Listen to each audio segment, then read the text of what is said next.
इस लेयर में एरोप्लेन्स वगैरह इजीली उड़ सकते हैं। क्यों? उसके पीछे का रीजन क्या है? क्योंकि यहाँ पे कोई क्लाउड नहीं होते। जब क्लाउड नहीं है तो बाबू भैया क्या होगा? एरोप्लेन्स इजीली फ्लाई कर सकते हैं। ठीक है। और इसके अंदर मोस्ट इंपॉर्टेंट जो है वो क्या होती है? ओजोन लेयर होती है। ओजोन लेयर जो सन की रेज को क्या कर देते हैं? डिफ्लेक्ट कर देते हैं। अगर मान लो सन से हार्मफुल रेज आ रही है तो ओजोन लेयर में पड़ने के बाद बाबू भैया क्या हो जाएंगे? यहाँ पे वापस चली जाएंगे। ये बोलेगा जा रे। ठीक है, तो इस तरीके से। हेलो एवरीवन, आप सबका स्वागत है आपके प्यारे यूट्यूब चैनल एंट्रेंस वाला में। तो आज हम लेके हैं आप सभी के लिए यहाँ पे एक नया चैप्टर जो कि रहने वाला है यहाँ पे एटमॉस्फेयर एंड क्लाइमेट। और ये जो चैप्टर है वो क्लास 9th का है और जो भी नई एनसीईआरटी बेस्ड जो है वो चैप्टर रहने वाला है। और ये चैप्टर जो है वो वन शॉट रहने वाला है और कंप्लीटली जो है वो फुल डिटेल्ड लेक्चर जो है वो हम यहाँ पे कवर कराने वाले हैं। तो हम बिना देरी करते हुए इस चैप्टर को स्टार्ट करते हैं जो कि है हमारा यहाँ पे एटमॉस्फेयर। ठीक है, जो कि हमारा यहाँ पे एटमॉस्फेयर एंड यहाँ पे क्लाइमेट। तो एटमॉस्फेयर एंड क्लाइमेट के बारे में हम पढ़ने जा रहे हैं यहाँ पे कि एटमॉस्फेयर क्या होता है, क्लाइमेट क्या होता है, कैसे ये जो है किसी भी एरिया को अफेक्ट करते हैं या इनके फैक्टर्स क्या होते हैं, वो सारी चीजें हम देखने वाले हैं इन डिटेल। ठीक है, तो चलिए स्टार्ट करते हैं इस चैप्टर को। तो सबसे पहले स्टार्ट करने से पहले हमें यहाँ पे थोड़ी सी बेसिक चीजें जो है वो पता होनी चाहिए। अब वो बेसिक चीजें क्या होंगी यहाँ पे? जैसे कि यहाँ पे हम सबसे पहले इंट्रोडक्शन देखते हैं। All of these are a result of a blanket of air surrounding the earth called atmosphere. अब अगर हम बात करें कि एटमॉस्फेयर में क्या होता है, बेसिकली एयर होती है। क्या होगा यहाँ पे? एयर। अब एयर जो है अर्थ के चारों तरफ है। अगर क्या देखने के लिए मिलता है, यहाँ पे अर्थ होगा तो अर्थ के चारों तरफ क्या है? यहाँ पे ब्लैंकेट ऑफ एयर या फिर लेयर ऑफ एयर। और जो उसी को हम क्या बोल देते हैं, जो ब्लैंकेट ऑफ एयर या लेयर ऑफ एयर को क्या बोल देते हैं यहाँ पे? एटमॉस्फेयर। क्या बोल देंगे यहाँ पे? एटमॉस्फेयर। ठीक, क्या बोलते हैं उसको? एटमॉस्फेयर बोलते हैं। ठीक है, ये बात याद रखना। अब एटमॉस्फेयर रहता ही क्यों है अर्थ पे? और प्लेनेट के ऊपर एटमॉस्फेयर क्यों नहीं है? या होता भी है कुछ प्लेनेट के ऊपर, लेकिन अर्थ पे एटमॉस्फेयर परमानेंटली कैसे है? तो उसके पीछे का रीजन है ग्रेविटी। अब ग्रेविटी आपको पता होगी, अगर किसी भी चीज में वेट होता है तो कोई भी, या फिर अगर हम बात करें अर्थ क्या करते हैं, उस ऑब्जेक्ट को अपनी तरफ खींचती है। क्या एयर में वेट है? बिल्कुल वेट होता है एयर में। तो एयर को अर्थ क्या कर रही है? अपनी तरफ अट्रैक्ट कर रही है। इसका मतलब एटमॉस्फेयर को भी तो अट्रैक्ट कर रही है, जिसकी वजह से परमानेंटली जो एटमॉस्फेयर है वो अर्थ पे एग्जिस्ट करता है। ठीक है, it pull down around the earth by gravity. अब अगर हम बात करें जो एटमॉस्फेयर है, ठीक है, क्या है एटमॉस्फेयर? उसको कौन खींचता है यहाँ पे? अर्थ खींचती है, जिसके पीछे का रीजन क्या होता है? Gravity. And is a mixture of gases. जो एयर है या एटमॉस्फेयर है वो क्या है? Mixture of gases in various proportion vital for survival of all living being on the अर्थ। जो कि यहाँ पे मिक्सचर ऑफ गैसेस है और ये अलग अलग प्रोपोर्शन में, और ये बहुत जरूरी होता है अर्थ के ऊपर यहाँ पे, क्योंकि जिसमें जितने भी लिविंग ऑर्गेनिज्म है उनके सर्वाइवल के लिए। अगर एटमॉस्फेयर नहीं होगा तो हम as a human, animal, plant कोई भी सर्वाइव नहीं कर पाएगा। हमारे लिए ऑक्सीजन जरूरी है, कार्बन डाइऑक्साइड जरूरी है, नाइट्रोजन जरूरी है, हाइड्रोजन जरूरी है। तो ये सारी गैसेज जो है वो हमारे लिए बहुत ज्यादा इंपॉर्टेंट रहती हैं। ठीक है, आए समझ में? तो आगे देखते हैं, आगे क्या है यहाँ पे। इसके बाद है यहाँ पे composition and structure of atmosphere. Atmosphere का अगर हम बात करें, कंपोजिशन, किस तरीके से एटमॉस्फेयर जो है उसके अंदर गैसेस कौन कौन सी हैं वो हम देखेंगे यहाँ पे। ठीक है, और उसके बाद हम स्ट्रक्चर के बारे में बात करेंगे। ठीक है, तो the earth's atmosphere is composed of mixture of various gases. तो अर्थ के जो एटमॉस्फेयर है उसके अंदर क्या है? यहाँ पे मिक्सचर ऑफ गैसेस है। क्या है? Mixture of gases. अलग अलग गैसेस जो है वो हमें देखने के लिए मिलती है एटमॉस्फेयर में। ठीक है, जैसे नाइट्रोजन, ऑक्सीजन, ये सबसे ज्यादा जो है वो पाई जाती है। ठीक है, नाइट्रोजन, ऑक्सीजन सबसे ज्यादा परसेंटेज में पाई जाती हैं। ठीक है, two primary and most evident gases होती हैं, सबसे ज्यादा पाई जाने वाली, that are essential for life on the earth. Earth पे जो लाइफ पॉसिबल है उनमें से दो रीजन जो है, ठीक है, वो कौन से हैं यहाँ पे? कौन कौन से हैं भैया? ठीक है, नाइट्रोजन और ऑक्सीजन। इसके बाद carbon dioxide, argon, helium, neon, krypton, xenon, ozone, hydrogen, ये भी यहाँ पे अवेलेबल देखने के लिए मिलते हैं। एंड सम अदर गैसेस जो है वो प्रेजेंट होते हैं एटमॉस्फेयर में। ठीक है, but are found in lesser quantity, लेकिन बहुत ही कम क्वांटिटी में। ठीक है, जैसे कि अगर हम बात करें ये कितने परसेंट यहाँ पे? 78% लगभग। ऑक्सीजन कितना है यहाँ पे 21%। तो ज्यादातर जो ऑक्सीजन है, जो भी यहाँ पे गैसेस हैं, वो तो क्या है यहाँ पे नाइट्रोजन ऑक्सीजन, ये देखने के लिए मिलते हैं, बाकी अदर गैसेस बहुत ही कम प्रोपोर्शन में। ठीक है, ये याद रखना। आगे की तरफ जब हम देखें यहाँ पे कि कंपोजिशन दे रखा है, क्या दे रखा है यहाँ पे कंपोजिशन, जो अभी हमने पढ़ा था या नहीं पढ़ा था? अच्छा, इसमें ज्यादा डार्क लग रहे होंगे। तो इसके अंदर जब हम बात कर रहे हैं कंपोजिशन में, तो कार्बन डाइऑक्साइड कितनी है यहाँ पे, जो CO2 है वो कितनी है यहाँ पे 0.04%, मतलब बहुत ही कम है। ठीक है, क्या होगा यहाँ पे, बहुत ही कम देखने के लिए मिलता है। और आर्गन कितनी है यहाँ पे 0.93%। ठीक है, कितना है यहाँ पे 0.93%। और ऑक्सीजन कितना है यहाँ पे 21, ऑक्सीजन कितना होगा 21%। और अदर गैसेस 0.03%। और बात करें हम नाइट्रोजन की, कितने हैं यहाँ पे 78%। सबसे ज्यादा कौन है बाबू भैया, नाइट्रोजन, कितना है 78%। तो ये याद रख लेना। ठीक है, आगे की तरफ हम चलते हैं यहाँ पे। अब आगे की तरफ जब भी हम यहाँ पे चल रहे हैं, हाँ ये आ गया। अब इसमें क्या है यहाँ पे स्ट्रक्चर ऑफ एटमॉस्फेयर है। स्ट्रक्चर ऑफ एटमॉस्फेयर से पहले तुम्हें एक ट्रिक बताते हैं।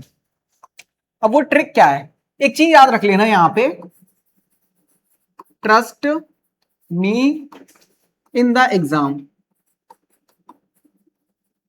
ठीक है, trust me in the exam, ये यहाँ पे स्ट्रक्चर को याद रखने की क्या है, ट्रिक है। बेसिकली किसी पे ट्रस्ट मत करना एग्जाम में, लेकिन अगर एटमॉस्फेयर की लेयर को याद रखना है तो इसको याद रखना, trust me in the exam. ठीक है, यहां पे TR से क्या होगा ट्रोपोस्फेयर। ठीक है, ST से स्ट्रेटोस्फेयर,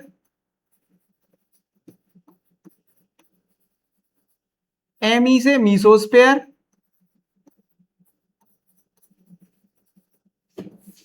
IN से आयनोस्फेयर, TH से थर्मोस्फेयर, और AX से यहां पे EX से हो जाएगा एक्सोस्फेयर। तो ये जितनी भी लेयर होती हैं एटमॉस्फेयर के अंदर, उनको याद रखने की एक क्या है, शॉर्ट ट्रिक है बेसिकली। ठीक है, तो इसको याद रख लेना। बेसिकली कौन कौन सी मेन होती है, ट्रोपोस्फेयर, स्ट्रेटोस्फेयर, मीसोस्फेयर। ठीक है, आयनोस्फेयर आ जाता है थर्मोस्फेयर के अंदर, और यहाँ पे एक्सोस्फेयर बाहर की लेयर, ये लेयर है, इनके बारे में पढ़ेंगे। तो देखो ट्रोपोस्फेयर जस्ट 12 किलोमीटर हाई है, मतलब अगर हम बात करें सरफेस से अगर 12 किलोमीटर तक चले जाएं एवरेज, ठीक है, तो यहाँ पे हमें क्या दिखेगा, ट्रोपोस्फेयर देखने के लिए मिलेगा। क्या देखने के लिए मिलेगा, ट्रोपोस्फेयर। ठीक है, तो टेम्परेचर डिक्रीज होता है विद इंक्रीज इन एल्टीट्यूड। इसमें क्या होगा, ट्रोपोस्फेयर में जैसे ये सरफेस है, सरफेस से अगर हम ऊपर चले जाएं, ठीक है, सरफेस से ऊपर जाएंगे तो क्या बढ़ेगा, यहाँ पे हाइट ही तो बढ़ा। ठीक है, जब हाइट बढ़ेगी तो क्या हो जाएगा, यहाँ पे टेम्परेचर कम, हाइट बढ़ेगी एयर की डेंसिटी कम हो जाएगी, तो यहाँ पे जो कार्बन डाइऑक्साइड वगैरह जो गैसेस हैं वो कम होंगी, जिसकी वजह से क्या होगा, टेम्परेचर भी कम हो जाता है। ठीक है, nearly all the weather phenomena such as rainfall, fog, hail occur in this layer. जितने भी एटमॉस्फेरिक कंडीशन होती है वो सब इसी में होगा। जितने भी वेदर चेंजेस हो रहे हैं वो सब किसके अंदर होता है, ट्रोपोस्फेयर के अंदर होता है, और किसी लेयर के अंदर नहीं होता। ठीक है, तो ट्रोपोस्फेयर क्या है, यहां पे सेपरेट किया जाता है from the stratosphere by transition zone. तो ट्रोपोस्फेयर स्ट्रेटोस्फेयर के बीच में एक छोटा सा जोन होता है, मतलब ट्रांजिशन जोन। तुमने इंस्टाग्राम पे देखा होगा ना, जिस यूं करते हैं वो क्या हो जाता है, यहाँ पे कैरेक्टर ही चेंज। तो उसी तरीके से यहाँ पे भी ट्रांजिशन जोन होता है, एक फेज से दूसरे फेज में जा रहे होंगे। तो जब हम कहां से, ट्रोपोस्फेयर से स्ट्रेटोस्फेयर के अंदर जाते हैं, तो क्या होता है, जो जोन होता है उसको बोलते हैं ट्रोपोपॉज। ठीक है, क्या बोलेंगे यहाँ पे, ट्रोपोपॉज बोलते हैं। ये हो जाता है यहाँ पे ट्रोपोस्फेयर के बारे में। अब अगर हम बात करें यहाँ पे नेक्स्ट टॉपिक, नेक्स्ट क्या है यहाँ पे, स्ट्रेटोस्फेयर। ठीक है, सेकेंड लेयर ऑफ एटमॉस्फेयर। इसकी जो हाइट है, मतलब ये कितने किलोमीटर्स में देखने के लिए मिलता है, तो ये यहाँ पे 50 किलोमीटर, मतलब 12 किलोमीटर से अब अगर हम चले जाएं 50 किलोमीटर तक, तो क्या देखने के लिए मिलेगा, यहाँ पे स्ट्रेटोस्फेयर देखने के लिए मिलेगा। ठीक है, सेकंड लेयर है, पहली लेयर जो है वो ट्रोपोस्फेयर है जिसके अंदर हम रहते हैं। उसके बाद अगर हम वही बात करें यहाँ पे stratosphere, second layer of the atmosphere. ठीक है, this layer is ideal for flying aeroplanes because it is free from cloud. इस लेयर में एरोप्लेन्स वगैरह इजीली उड़ सकते हैं। क्यों, उसके पीछे का रीजन क्या है, क्योंकि यहाँ पे कोई क्लाउड नहीं होते। जब क्लाउड नहीं है तो बाबू भैया क्या होगा, एरोप्लेन्स इजीली फ्लाई कर सकते हैं। ठीक है, और इसके अंदर मोस्ट इंपॉर्टेंट जो है वो क्या होती है, ओजोन लेयर होती है। ओजोन लेयर जो सन की रेज को क्या कर देते हैं, डिफ्लेक्ट कर देते हैं। अगर मान लो सन से हार्मफुल रेज आ रही है तो ओजोन लेयर में पड़ने के बाद बाबू भैया क्या हो जाएंगे, यहाँ पे वापस चली जाएंगे, ये बोलेगा जा रे, ठीक है। तो इस तरीके से, तो it contain a layer of ozone gas, तो इसके अंदर क्या होता है, लेयर ऑफ ओजोन गैस होते हैं। लेयर ऑफ ओजोन गैस मतलब ओजोन लेयर, ठीक है। Which shield us by filtering the sun harmful radiation, जो क्या करता है, हमें बचाता है सन की हार्मफुल रेडिएशन से, ठीक है। इसके बाद अगर हम बात करें यहाँ पे स्टार्टोपॉज, ठीक है। स्टार्टोपॉज जैसे कि क्या था, ट्रोपोपॉज था, उसी तरीके से स्टार्टोपॉज होता है। स्टार्टोस्फीयर मीसोस्फीयर के बीच में जो नैरो जोन होगा उसको क्या बोलेंगे, स्टार्टोपॉज बोल देंगे, ठीक है। Mark the boundary between the stratosphere and the mesosphere, stratosphere mesosphere के बीच में कौन है यहाँ पे भैया, स्टार्टोपॉज है, ठीक है। ये याद रख लें, जो इनको अलग करने में मदद करता है, क्या अलग करने में, ठीक है। आगे देखते हैं यहाँ पे मीसोस्फीयर। मीसोस्फीयर जो है, अरे बाबू भैया क्या हो गया, हाँ मीसोस्फीयर, मीसोस्फीयर जो है वो कहां तक जाता है, यहाँ पे 80 किलोमीटर तक, ठीक है। कितना होगा यहाँ पे 80 किलोमीटर, मतलब 50 किलोमीटर के बाद जितनी भी यहाँ पे रेंज है वो कितना हो जाएगा 80 किलोमीटर, 50 से अब, ठीक है, ये याद रख लेना। इसके बाद इस लेयर के अंदर जो टेम्परेचर है वो डिक्रीज होता है विद इंक्रीजिंग एल्टीट्यूड। ज्यादातर लेयर्स में यही होगा कि जैसे जैसे क्या होगा, एल्टीट्यूड बढ़ेगा, हाइट बढ़ेगी, तो क्या होगा, टेम्परेचर कम हो जाएगा। एल्टीट्यूड का मतलब क्या होगा, ये, ठीक है, हाइट। जैसे जैसे हाइट बढ़ रही है टेम्परेचर क्या होगा, कम, क्योंकि एयर की डेंसिटी क्या हो जाती है, कम हो जाती है, ठीक है। और इस लेयर में जो भी मीटरॉइड्स आते हैं, एंटर करते हैं स्पेस से मीसोस्फीयर के अंदर, वो बर्न होने लगते हैं, क्या होने लगते हैं, यहाँ पे बर्न होने लगते हैं, ठीक है। और बर्न होते हैं जैसे कि जिनको हम क्या बोलते हैं, शूटिंग स्टार्स वगैरह बोलते हैं। और ये जमीन पे आते आते पूरी तरीके से गायब हो जाते हैं एयर फ्रिक्शन की वजह से, ठीक है। ये आता है मीसोस्फीयर के अंदर। अब इसके बाद अगर हम बात करें थर्मोस्फीयर, अब देखो थर्मोस्फीयर, ठीक है। अब थर्मो का मतलब क्या होता है, हीट। अब ये जो लेयर है 80 किलोमीटर से लेके 70 किलोमीटर 700 किलोमीटर के बीच में, ठीक है, क्या देखने के लिए मिलता है, थर्मोस्फीयर। अब ये जो थर्मोस्फीयर होता है, ठीक है, इसमें उल्टा होता है, टेम्परेचर राइज होता है very rapidly with increasing altitude. इसमें क्या है, अगर हम बात कर रहे हैं यहां से हाइट बढ़ रही है, क्या बढ़ रही है यहाँ पे, हाइट, ठीक है। जैसे जैसे हाइट बढ़ रही है तो टेम्परेचर क्या हो जाएगा बाबू भैया, कम। हाइट बढ़े, सॉरी सॉरी, इसमें क्या होगा, टेम्परेचर भी बढ़ेगा, हाइट के साथ साथ टेम्परेचर भी बढ़ता है, ठीक है। As the gas molecule in this layer absorb X ray and short wave ultraviolet radiation of the sun, क्योंकि इसमें जो भी गैसेस हैं वो एक्सरे को एब्जॉर्ब कर रहे हैं, शॉर्ट वेव्स को एब्जॉर्ब कर रहे हैं, जो अल्ट्रावायलेट रेडिएशन है उनको एब्जॉर्ब कर रहे हैं। जब इतनी ज्यादा रेडिएशंस को एब्जॉर्ब करेंगे तो क्या होगा, जो टेम्परेचर है वो क्या हो जाएगा, सडनली बढ़ जाएगा, ठीक है। टेम्परेचर क्या हो जाएगा, यहाँ पे सडनली इंक्रीज हो जाता है, ठीक है। इसको याद रख लेना।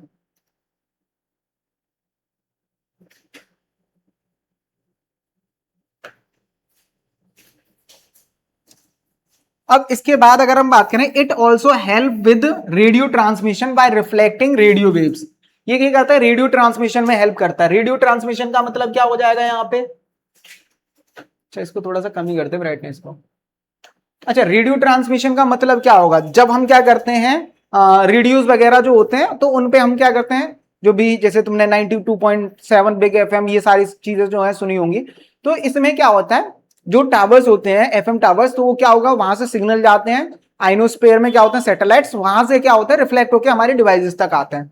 तो जो भी क्या होते हैं यहाँ से सिग्नल जा रहे हैं तो वहां पे किस में जाएंगे, आइनोस्फेयर में, वहां से रिफ्लेक्ट होके, ठीक है, हमारे डिवाइसेस तक आते हैं। Transmit from the earth back towards it, तो अर्थ से ट्रांसमिट होता है वापस अर्थ पे आ जाते हैं, ठीक है। Ionosphere is a part of thermosphere, thermosphere का क्या होता है, पार्ट होता है। और एडिशनली एक और चीज यहाँ पे बात करें, जो नदन और सदर्न हेमिस्फीयर होते हैं, यहाँ लाइट देखने के लिए मिलते हैं, जिनको हम बोलते हैं अरोराज, ठीक है। क्या बोलते हैं यहाँ पे, अरोराज जो है वो बोलते हैं। Also occur in the thermosphere, ठीक है। तो यहाँ पे ये किसके अंदर होता है, थर्मोस्फेयर के अंदर होता है, मतलब कि आइनोस्फेयर के अंदर। अब जैसे कि यहाँ पे जो बात कर रहे हैं हम, यहाँ पे जो लाइट्स होते हैं अरोरास, ठीक है, वो होते क्या है, देखो अरोरा जो वर्ड है वो ऑरिजिनेट हुआ है लैटिन वर्ड जिसका मतलब होता है डाउन, मतलब कि जो सन की पहली रेज होती हैं उससे, ठीक है। मतलब इसमें क्या है यहाँ पे, मॉर्निंग लाइट, ठीक है। डाउन का मतलब क्या होता है यहाँ पे, या फिर अरोरा का मतलब क्या होता है, जो मॉर्निंग लाइट होती है, मतलब जो सन की पहली मॉर्निंग में जो पहली किरणें होती हैं उसके बारे में हम बात करते हैं, ठीक है। इसका मतलब क्या है यहाँ पे, इट नेम्ड आफ्टर द, और इसका जो नाम है वो कैसे दिया गया है, ये रोमन, यहाँ पे रोमन गोडेसेस होते हैं, ठीक है, क्या होगा यहाँ पे, रोमन गोडेसेस जो है, ठीक है, उनका नाम था यहाँ पे अरोरा, तो उनके नाम के ऊपर क्या दिया गया है, यहाँ पे जो नाम है वो दिया जाता है अरोरा, ठीक है, इन लाइट को। अब इसके बाद यहाँ पे ये जो रोमन गॉडेसेस हैं इनको क्या मानते हैं यहाँ पे, गॉडेसेस ऑफ द डाउन, मतलब जो सन की पहली किरणें होती हैं, ठीक है, तो उनको हम क्या मानते हैं यहाँ पे, एज अ गॉडेसेस की तरह मानते हैं, ठीक है, तो इस वजह से यहाँ पे ये जो नाम है वो दे दिया जाता है। And refers to the colourful display of light seen in the sky near the poles. और ये जो लाइट है, मतलब अगर हम बात करें जो अरोरा जो लाइट्स हैं वो क्या होता है यहाँ पे पोल्स के पास देखने के लिए मिलते हैं और बहुत ज्यादा कलरफुल होते हैं, मतलब देखने में क्या होगा, एकदम यहाँ पे सुंदर दिखाई देते हैं, ठीक है, एक बढ़िया सा सीन। और ये बनते कैसे या फॉर्म कैसे होते हैं, ये इतनी कलरफुल लाइट यहाँ क्यों नहीं दिखाई देते। अब एक्चुअली में होता ये है कि जो सोलर रेडिएशन होते हैं, ठीक है, और सोलर रेडिएशन जैसे ही आ रहे होते हैं और इसमें होते हैं चार्ज पार्टिकल, ठीक है, अब चार्ज पार्टिकल हैं तो होगा क्या, नॉर्थ और साउथ पोल है, ठीक है, मैग्नेटिक फील्ड है, तो नॉर्थ और साउथ पोल की तरफ क्या हो जाते हैं, वो अट्रैक्ट हो जाते हैं जो भी चार्ज पार्टिकल्स होते हैं, और जो अट्रैक्ट हो जाते हैं वहां पे जो गैसेस होती हैं उनके साथ रिएक्ट करके ग्लो करने लगते हैं, ये लाइट रे क्या करने लगती है, यहाँ पे ग्लो करने लगती हैं, जिसकी वजह से हमें कलरफुल लाइट देखने के लिए मिलते हैं, ठीक है। तो सोलर विंड चार्ज पार्टिकल्स जो है इमिटेड बाय द सन, सन से जो चार्ज पार्टिकल आ रहे होते हैं सोलर विंड में, ठीक है, upon reaching the earth atmosphere, earth के एटमॉस्फेयर पे जैसे ही आते हैं, is directed towards the magnetic pole, कहां चले जाते हैं, मैग्नेटिक पोल के पास, मतलब नॉर्थ और साउथ पोल में, ठीक है। As these particle interact with different atmospheric gases, और ये पार्टिकल अलग अलग एटमॉस्फेरिक के अलग अलग एटमॉस्फेरिक गैसेस के साथ क्या होते हैं, इंटरेक्ट करते हैं, तो each gas glow with a particular colour, और हर गैस क्या होता है यहाँ पे, जैसे ही जो भी चार्ज पार्टिकल है किसी ना किसी गैस के साथ रिएक्ट करते हैं तो अलग अलग कलर की क्या होता है, लाइट जो है वो शो करते हैं, ठीक है। This phenomena is known as aurora, इस फिनोमेना को क्या बोलते हैं यहाँ पे, अरोरा बोरेलिस बोलते हैं, और ये होता है यहाँ पे नदर्न हेमिस्फीयर में नाम दिया जाता है, और अरोरा ऑस्ट्रेलियस जो है वो कहां दिया जाता है, इसको हम सदर्न हेमिस्फीयर में, किसमें बोलते हैं यहाँ पे, सदर्न हेमिस्फीयर में, तो नाम याद रख लेना, नदर्न और सदर्न हेमिस्फीयर में क्या बोलते हैं जो अरोरा लाइट होती है उसको, ठीक है। आगे की तरफ देखते हैं यहाँ पे नेक्स्ट टॉपिक, मतलब यहाँ पे ये देखो इस तरीके से जो लाइट रे है वो देखने के लिए मिलता है, जो एनसीईआरटी में आपके इमेज दे रखी है, ठीक है, जो अरोरा लाइट होती है। अब अगर हम बात करें वेदर और क्लाइमेट में, ठीक है, किसके अंदर यहाँ पे, वेदर और क्लाइमेट। अब वेदर और क्लाइमेट को अगर समझना है तो एक काम करो, एक लड़का और एक लड़की के एग्जांपल से समझ लो। वेदर जो है, ठीक है, उसको हम मान लो लड़की की तरह, कि लड़कियों का जो मूड होता है वो कभी भी बदल जाता है, ठीक है, मूड स्विंग्स होते हैं ना, तो कभी भी क्या हो जाते हैं यहाँ पे, बदल जाते हैं, और लड़कों का जो माइंड है ज्यादातर एक जैसा रहता है, ठीक है। तो इनको उस तरीके से कंपेयर कर लो, तो मतलब वेदर क्या होगा, वो कंटिन्यूसली क्या हो रहा होता है, चेंज, कभी भी बदल जाता है, अनप्रेडिक्टेबल होता है, जैसे लड़कियां अनप्रेडिक्टेबल होती हैं उस तरीके से यहाँ पे वेदर भी क्या होता है, अनप्रेडिक्टेबल होता है। और क्लाइमेट की जब हम बात कर रहे हैं तो क्लाइमेट कैसा रहता है, long period of time same रहता है, लगभग क्या रहता है यहाँ पे, सेम रहता है, ठीक है। तो यहाँ पे हम क्लाइमेट के बारे में, इससे पहले पहले वेदर पढ़ो, वेदर क्या है, weather refers to the state of atmosphere over an area at any point of time. तो अगर हम बात करें वेदर जो है किसी पॉइंट ऑफ टाइम पे जो एटमॉस्फेरिक कंडीशन होगी उसको हम वेदर बोल देते हैं, और ये चेंज हो जाता है विद रेस्पेक्ट टू टाइम, किसके रेस्पेक्ट में चेंज हो जाएगा, ये टाइम के रेस्पेक्ट में, ठीक है, टाइम के हिसाब से क्या होता है, वेदर जो है वो चेंज होता रहता है। और क्लाइमेट बात करें तो क्लाइमेट जो है weather condition and variation over a long area for a long period of time, ठीक है, जब क्या होता है वेदर कंडीशन को, या फिर तुम ये बोल सकते हो sum of all weather condition over a long period of time, लंबे समय तक हम क्या करें, वेदर कंडीशन को ऐड कर दें, जो एवरेज वेदर कंडीशन आएगी उसको हम क्या बोल देंगे, क्लाइमेट बोल देंगे। जैसे कि अगर हम बात करें रशिया, उसमें ठंड बहुत पड़ती है, ठीक है, लेकिन उसमें भी रशिया के अंदर किसी दिन गर्मी होगी, ठीक, किसी दिन कम क्या होगा, यहाँ पे ठंड होगी तो उसका मतलब वहां पे गर्मी होगी उनके अकॉर्डिंग, ठीक है, और किसी दिन क्या होगा, बहुत ज्यादा ठंड होगी। लेकिन हम बात करें इंडिया में या फिर यूएई में, तो वहां पे गर्मी पड़ती है, लेकिन किसी दिन तो कम गर्मी पड़ेगी ना, तो उनके अकॉर्डिंग क्या होगी, सर्दी होगी, ठीक है। तो इस तरीके से हमें देखने के लिए मिलता है, लेकिन ओवरऑल बात करें Russia is a cold climate, ठीक है, और यहाँ पे यूएई में हॉट क्लाइमेट है। इंडिया की बात करें वो ही बताएंगे, इंडिया का ट्रॉपिकल टाइप ऑफ क्लाइमेट होता है, sorry monsoon type of climate है, क्या है, मॉनसून टाइप, और मॉनसून टाइप क्या होता है अभी आगे बताएंगे, ठीक है। अब इसमें क्लाइमेट और वेदर में फर्क क्या है या फिर बेसिक एलिमेंट क्या है? तो एलिमेंट ऑफ वेदर और क्लाइमेट दोनों के सेम होते हैं। क्या होते हैं? सेम। ठीक है, टेम्परेचर, एटमॉस्फेरिक प्रेशर, ठीक है, विंड, ह्यूमिडिटी और प्रेसिपिटेशन, ये क्या होता है यहाँ पे? सबके सेम देखने के लिए मिलते हैं। मतलब वेदर और क्लाइमेट के दोनों की क्या होते हैं यहाँ पे? जो कंडीशंस हैं, ठीक है, या एलिमेंट्स हैं जिनके ऊपर एक तरीके से डिपेंड करते हैं, वो दोनों के सेम है। ठीक है, आगे देखते हैं। कैसे? You may have observe that whether condition fluctuate very often even with in a day. तो वेदर कंडीशन क्या होती है यहाँ पे? चेंज होती रहती है। ठीक है, दिन में भी क्या होता है यहाँ पे? पहले धूप निकल रही है, बारिश होगी, फिर धूप निकल आई, तो वेदर कंडीशन चेंज हो रही है। But there is some common pattern over a few week और मंथ। अगर हम बात करें कुछ महीने, कुछ दिन, क्या होता है? कुछ सेम पैटर्न देखने के लिए मिलता है। मतलब कि दिन अगर क्या है यहाँ पे ठंडा है, जैसे एक हफ्ते में क्या हो रही है, अगर ठंडी हवाएं चल रही है तो ठंडी हवाएं चल रही हैं, ठीक है, गर्म चल रही है तो गर्म हवाएं जो वो चल रही हैं, ठीक है, मतलब गर्मी है या सर्दी है, वो कॉमन अगर क्या होगा यहाँ पे लॉन्ग पीरियड ऑफ टाइम या कुछ महीने या कुछ हफ्ते देखने के लिए मिलते हैं, ठीक है, वो भी इसी के अंदर आते हैं। डेज आर कूल और hot, windy, calm, cloudy, bright, wet और ड्राई, ये देखने के लिए मिलता है। On the basis of generalize monthly atmospheric condition, अगर जनरलाइज मंथली एटमॉस्फेरिक कंडीशन है, मतलब मंथ के अकॉर्डिंग क्या हो रहा है यहाँ पे डिपेंड कर रहे हैं, ठीक है, तो हम क्या कर देते हैं, एक ईयर को हम क्या करते हैं, अलग अलग सीजन में according to the atmospheric condition हम डिवाइड कर देते हैं। तो the year is divided into the season such as winter, summer और यहाँ पे रेनी सीजन। क्या होगा? विंटर, समर और रेनी सीजन, 3 सीजन में डिवाइड कर देते हैं। बेसिकली 3 से ज्यादा होते हैं, लेकिन मेजर जो सीजन होते हैं वो ये 3 सीजन देखने के लिए मिलते हैं। ठीक है, आगे की तरफ अगर हम देखें तो सबसे पहले ये क्या है तुम्हारे लिए क्वेश्चन है, वेदर और क्लाइमेट में डिफरेंस क्या होता है, तो ये तुम्हें लिखना है। और ये तुम्हारे लिए जो क्वेश्चन है वो क्या है यहाँ पे? होमवर्क के लिए है। ठीक है, क्या होगा यहाँ पे? ये क्वेश्चन जो है होमवर्क, ये करना है तुम्हें। इसके बाद अगर हम आगे की तरफ देखें तो जो फैक्टर होते हैं, ठीक है, क्या होगा यहाँ पे? जो बेसिक एलिमेंट है, या तुम क्या बोल लो यहाँ पे? फैक्टर बोल लो। तो सबसे पहले अगर हम बात करें यहाँ पे जो भी फैक्टर है, ठीक है, वो क्या है यहाँ पे? जो क्लाइमेट का, वेदर का, वो क्या है यहाँ पे? ह्यूमिडिटी। ठीक है, ह्यूमिडिटी का मतलब होता है amount of water vapour present in air. Air के अंदर कितनी नमी है उसको हम क्या बोल देते हैं? ह्यूमिडिटी बोल देते हैं। ठीक है, when water evaporate from land and different water bodies it become water vapour. when the level of water vapor in the air are high it leads to humidity। अब क्या होता है? जो भी वाटर बॉडीज होती हैं, चाहे लेक हो गए, ओशन हो गए, ठीक है, इनसे वाटर क्या होता है यहाँ पे? हीट होता है, मतलब गर्म होगा वाटर, और वाटर किस में कन्वर्ट हो जाएगा यहाँ पे? वाटर वेपर में एवोपरेट होके। और जब वाटर वेपर एयर के अंदर बहुत ज्यादा हो जाते हैं तो उसी को हम बोल देते हैं यहाँ पे ह्यूमिडिटी। अब therefore humidity refers to the presence of water vapour in the air. Humidity क्या होगा यहाँ पे? जब भी क्या होता है वाटर वेपर एयर में प्रेजेंट होते हैं तो उसको हम ह्यूमिडिटी बोलते हैं, क्रिएटिंग मॉइस्चर। और ये क्या करते हैं यहाँ पे? मॉइस्चर क्रिएट कर देते हैं। ऑब्वियस सी बात है, जब ह्यूमिडिटी एयर के अंदर होगी तो क्या क्रिएट करेगी? मॉइस्चर क्रिएट करेगी।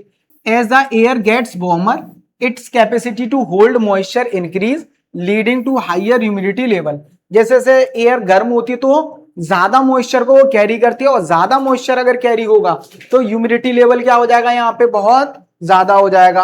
अगर एयर गर्म है तो उसमें क्या होगा? मॉइस्चर ज्यादा आएगा, और मॉइस्चर ज्यादा है तो ह्यूमिडिटी ज्यादा, और ह्यूमिडिटी ज्यादा होती है तो उस टाइम पीरियड में हमें अनकंफर्टेबल फील होता है। जैसे कि सितंबर अक्टूबर का टाइम पीरियड होता है, गर्मी हमें बहुत ज्यादा लगती है, बेसिक इतना ज्यादा यहाँ पे सनरेज नहीं आ रही है, फिर भी गर्मी लग रही होती है, क्योंकि ह्यूमिडिटी लेवल क्या होता है? बहुत ज्यादा होता है। On such a day clothes take longer to dry, sweat evaporate more slowly और leaving us feeling very uncomfortable। जब भी ह्यूमिडिटी लेवल क्या होगा यहाँ पे बहुत ज्यादा देखने के लिए मिलता है तो उस टाइम पीरियड पे कपड़े देर में सूखते हैं, क्योंकि एयर में पहले से मॉइस्चर है तो और ज्यादा वेपर में कन्वर्ट नहीं हो रहे होते हैं।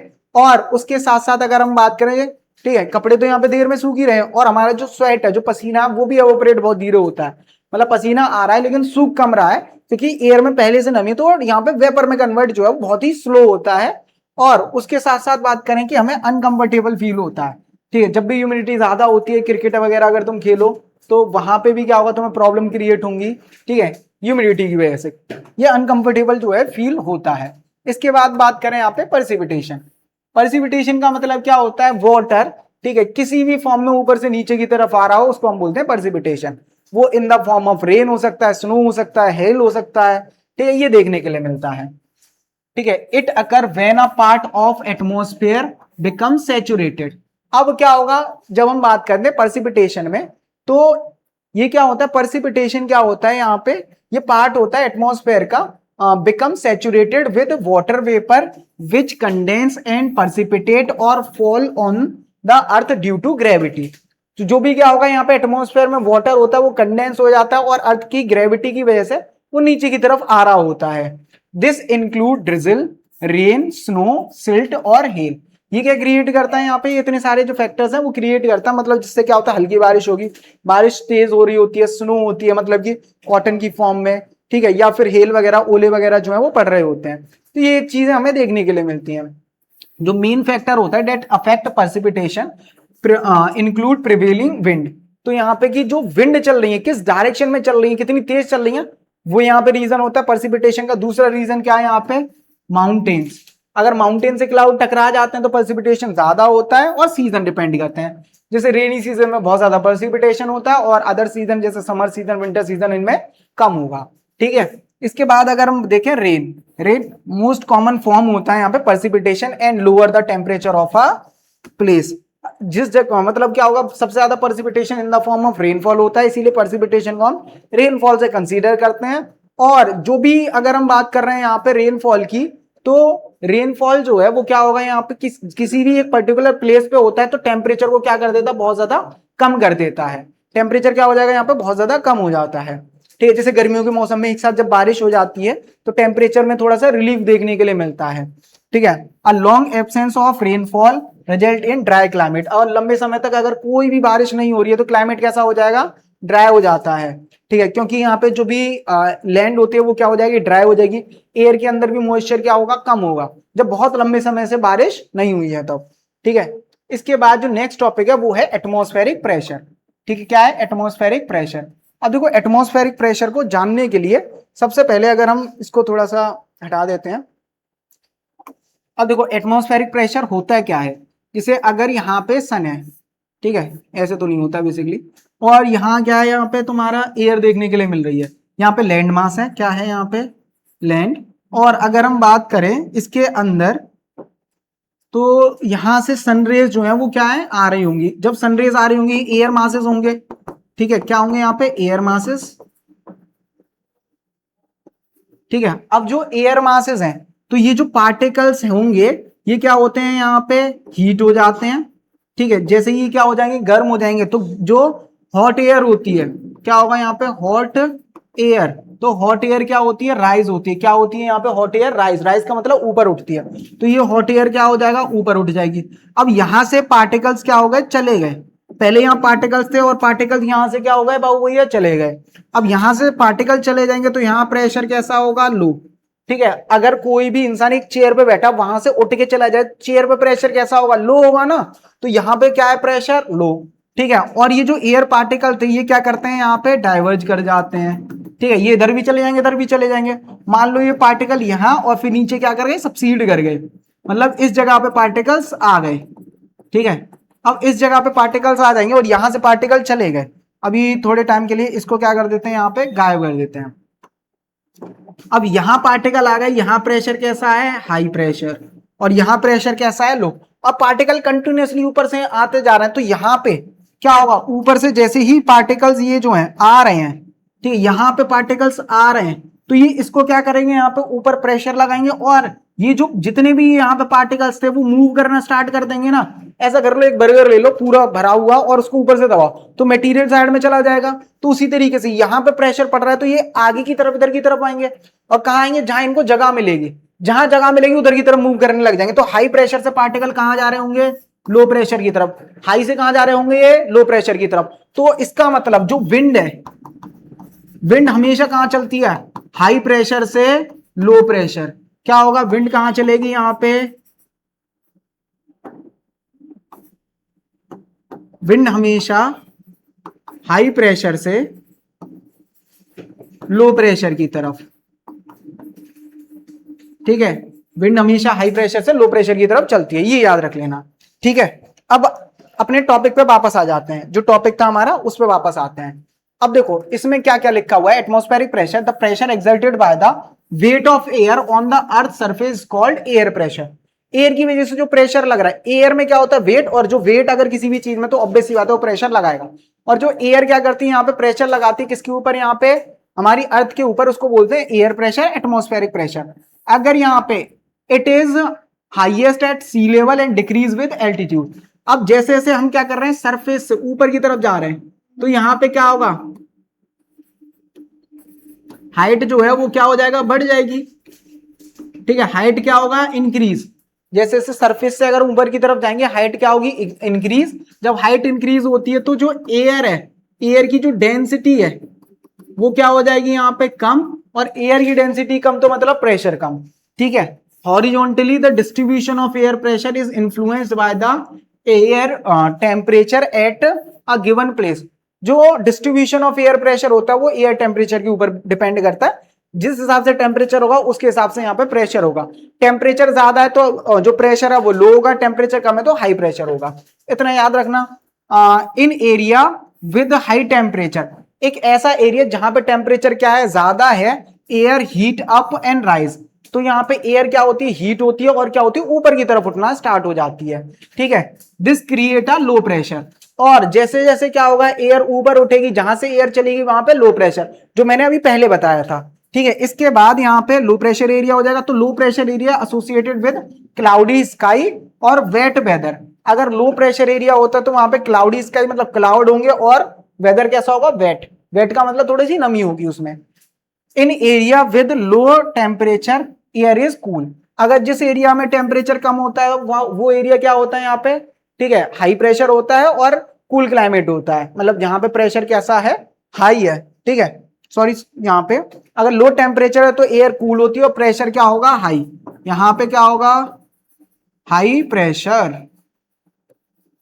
ठीक है, इसके बाद अगर हम बात करें, it is therefore heavy and sink and create a high pressure area.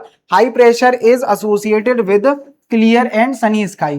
तो जब क्या होगा, हाई प्रेशर होगा तो एयर हैवी होगी, नीचे की तरफ आएगी, जो हाई प्रेशर क्रिएट कर देगी। तो हाई प्रेशर हमेशा क्या होता है, यहाँ पे जब भी हाई प्रेशर होगा तो क्लियर और सनी स्काई होता है। मतलब धूप जो है हल्की फुल्की जो है वो निकल रही होती है और स्काई क्लियर होता है, क्लाउड्स वगैरह नहीं होते हैं। तो इतना याद रख लेना। इसके बाद अगर हम बात करें यहाँ पे जो एयर है, तो जो मूवमेंट ऑफ एयर है वो हमेशा क्या होगा, हाई प्रेशर से लो प्रेशर। एयर हमेशा हाई प्रेशर से लो प्रेशर जो है वो ट्रेवल करेगी। ठीक है, इसके बाद अगर हम बात करें यहाँ पे विंड। ठीक है, तो मूवमेंट ऑफ विंड बेसिकली अभी बता दिया है कैसा होता है। तो movement of air from high pressure area to the low pressure is called wind. High pressure से लो प्रेशर अगर क्या हो रहा है, एयर जो है वो ट्रेवल कर रही है तो उसी को हम क्या बोल देंगे, विंड बोल देते हैं। ठीक है, the flow of wind as it blow dry leaves down the pavement gentle blow away dust particles or uproot the tree during a storm। अगर क्या होता है, एयर जो है वो तेजी के साथ चल रही है तो जो ड्राई लीव्स वगैरह होती हैं उनको तोड़ के ले आते हैं। और कभी कभार क्या होता है, हल्की हवाएं चल रही होती हैं तो डस्ट पार्टिकल्स वगैरह को उड़ाते हैं। और जब तेजी के साथ जब स्टॉर्म्स वगैरह आते हैं तो पेड़ जो है रूट्स के साथ जो है वो खड़ जाते हैं। तो ये हमें देखने के लिए मिलता है जब विंड क्या होती है, तेज हो रही होती है। और अगर हवा हल्की हल्की चल रही होती है तो बहुत बढ़िया भी फील होता है। ठीक है, अब इसमें क्या है, यहाँ पे तुम्हें ये दे रखा है कि जो किस टाइप की जो विंड है और किस स्पीड से चलती हैं।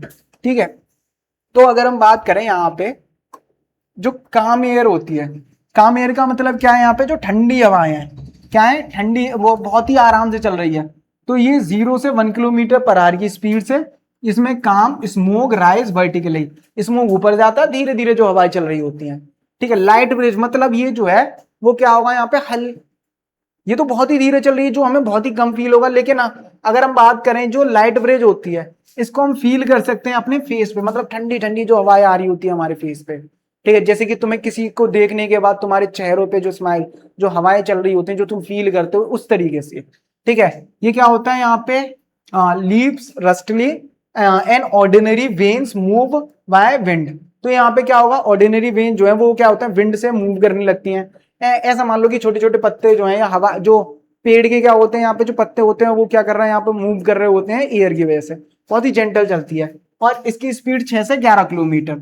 अब स्ट्रॉन्ग ब्रिज मतलब तेज हवा जो है, तो ये 39 से 49 जो है किलोमीटर पर आवर इसमें लार्ज जो भी ब्रांचेस होती हैं वो क्या होती हैं, टूट जाती हैं यहाँ पे, ठीक, किसकी वजह से, विंड की वजह से। अम्ब्रेला जो है वो डिफिकल्ट होता है यूज करना, कि अम्ब्रेला को तुम यूज कर रहे हो वो खुल जाए, ठीक है, तो बहुत ज्यादा डिफिकल्ट होता है। इसके बाद स्टॉर्म, इसकी जो स्पीड होती है वो 103 से 117 किलोमीटर पर आवर की होती है, ठीक है। It is very rarely to experience, तो ये क्या होता है यहाँ पे, ये बहुत ही कम एक्सपीरियंस करने के लिए मिलता है, ये तो हम एक्सपीरियंस कर लेते हैं, ये बहुत ही कम होता है, ठीक है। Usually accompanied by wind spread damage, तो यहाँ पे क्या होता है, बहुत ज्यादा विंड वगैरह से डैमेज वगैरह होता है। स्पेशली ये जो है वो कोस्टल एरियाज में ज्यादा देखने के लिए मिलते हैं, जहां पेड़ वगैरह, छत वगैरह वो उड़ जाती हैं, ठीक है। सीवरेज, लैंड ब्रिज, अब देखो सीवरेज और लैंड ब्रिज ये देखते हैं, और इसके बाद जो नेक्स्ट पार्ट रहने वाला है, उस नेक्स्ट पार्ट के अंदर हम जो है वो बाकी के रेस्ट ऑफ द टॉपिक्स हैं उनको कवर करेंगे, मतलब सीजन्स के बारे में देखेंगे अगले पार्ट में, ठीक है। तो पहले हम देख लेते हैं यहाँ पे सीवरेज। सीवरेज क्या होता है, अब देखो सीवरेज के बारे में जब हम बात कर रहे हैं तो हम क्या करते हैं, जैसे कि सनरेज है, ठीक है।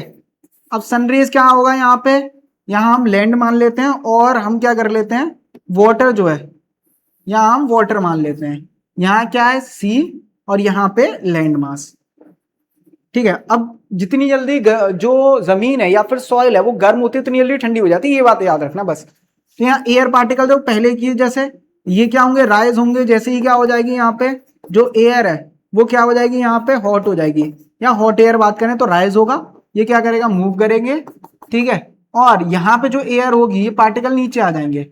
अब पार्टिकल नीचे आ गए, यहाँ पे कैसा है, यहाँ पे जो पार्टिकल्स हैं वो ज्यादा है, यहाँ पार्टिकल्स कैसे हैं, ज्यादा ज्यादा है, तो यहाँ पे क्या होगा, हाई प्रेशर, और यहाँ कैसा हो जाएगा, ये पार्टिकल चलेगा लो प्रेशर। विंड कहाँ से चलेगी, हाई प्रेशर से लो प्रेशर, और किधर से चल रही है, सी से लैंड की तरफ, और सी से लैंड की तरफ चलती है, तो इसको क्या बोलते हैं, यहाँ पे सी ब्रिज बोलते हैं, क्या बोलेंगे, सी ब्रिज बोलते हैं, ठीक है। It is a local wind that blow from sea to land, ये लोकल विंड होती है समुद्र से, ठीक है, किधर की तरफ चलती है, यहाँ पे जमीन की तरफ, ड्यूरिंग डे, डे में चलती है, याद रख लेना, क्योंकि सन की रेज की वजह से ये जो पार्टिकल्स होते हैं सॉइल के वो हीट होते हैं एयर के particles, especially in the afternoon, दोपहर के बाद, व्हेन लैंड बिकम क्या होती है, relatively warmer than the sea, समुद्र के कंपैरिजन में जमीन ज्यादा गर्म होती है। This result in the formation of low pressure, जो लो प्रेशर क्रिएट करती है लैंड पे, so the wind start blowing from sea, तो समुद्र से विंड जो है वो आना स्टार्ट हो जाता है। इसी का उल्टा अगर हम बात करें नाइट टाइम पे, ठीक है, किसके बारे में, नाइट टाइम पे, ये होता है दिन के टाइम पे, नाइट टाइम पे होता क्या है, ठीक है। जब अगर हम बात करें ड्यूरिंग नाइट, मैंने बताया था जितनी जल्दी सॉइल जो है वो गर्म होती है उतनी जल्दी क्या हो जाती है, ठंडी हो जाती है, लेकिन पानी जितना टाइम उसको गर्म होने में लगता है उतना ही टाइम ठंडे होने में लगता है, ठीक है। तो मतलब क्या होगा, पानी देर में गर्म होता है, देर में ही ठंडा होता है, सॉइल जल्दी गर्म हो जाती है, जल्दी ठंडी हो जाती है, ठीक है। अब देखो नाइट टाइम में होगा क्या, यहाँ पे जो पार्टिकल्स क्या हुए थे यहाँ पे दिन में सॉइल के गर्म होते हैं वो ठंडे हो जाते हैं, ठीक है। जब ठंडे हो जाएंगे तो यहाँ पे लैंड पे क्या होगा, हाई प्रेशर, और अगर हम बात करें यहाँ पे जो भी सी है, ठीक है, सी में क्या होता है, पूरे दिन में पानी धीरे धीरे गर्म हो गया, तो यहाँ पे क्या हो जाएगा, लो प्रेशर, और विंड कहाँ चलेगी, हाई प्रेशर से लो प्रेशर, और ये कब चलता है, यहाँ पे नाइट टाइम पे, और लैंड से किसकी तरफ चल रहा है, सी की तरफ, इसीलिए क्या बोलते हैं इसको, लैंड ब्रिज, ठीक है। It is a local wind that blow from land to sea during the night, ये लोकल जो है वो ब्रिज या फिर तुम विंड बोल सकते हो, जो कहां से चल रही है, लैंड से सी की तरफ, ठीक है। और ये नाइट टाइम है, resulting from different surface cooling between land and sea, तो यहाँ पे क्या होता है, डिफरेंस जो है, ठीक है, या फिर क्या बात करें, जो भी क्या होता है यहाँ पे जो लैंड मास है वो क्या हो जाता है, ठंडा होना जो है स्टार्ट हो जाता है, तो समुद्र के पास के एरिया में इतना ज्यादा टेम्परेचर हाई नहीं होता, ना ही कम होता है, ठीक है।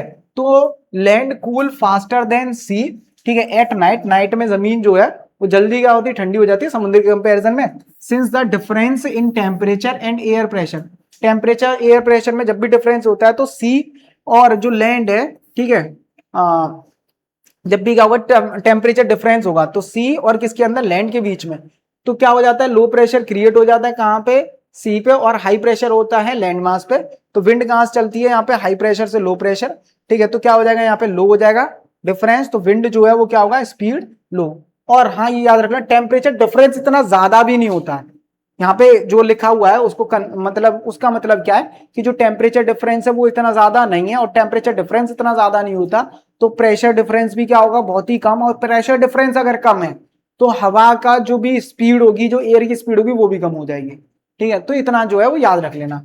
इसके बाद का जितना भी यहाँ पे जो टॉपिक्स बचे हुए हैं, मतलब सीजन के बारे में, ठीक है, जितना भी बचा हुआ है वो हम नेक्स्ट पार्ट के अंदर कवर करेंगे। और ये पार्ट, ये जो लेक्चर है वो 2 पार्ट में हम कवर करने वाले हैं, ठीक है। जिसके बाद आपको एक वन शॉट भी मिल जाएगा और आपको यहाँ पे ये पार्ट्स में भी देखने के लिए मिलेगा।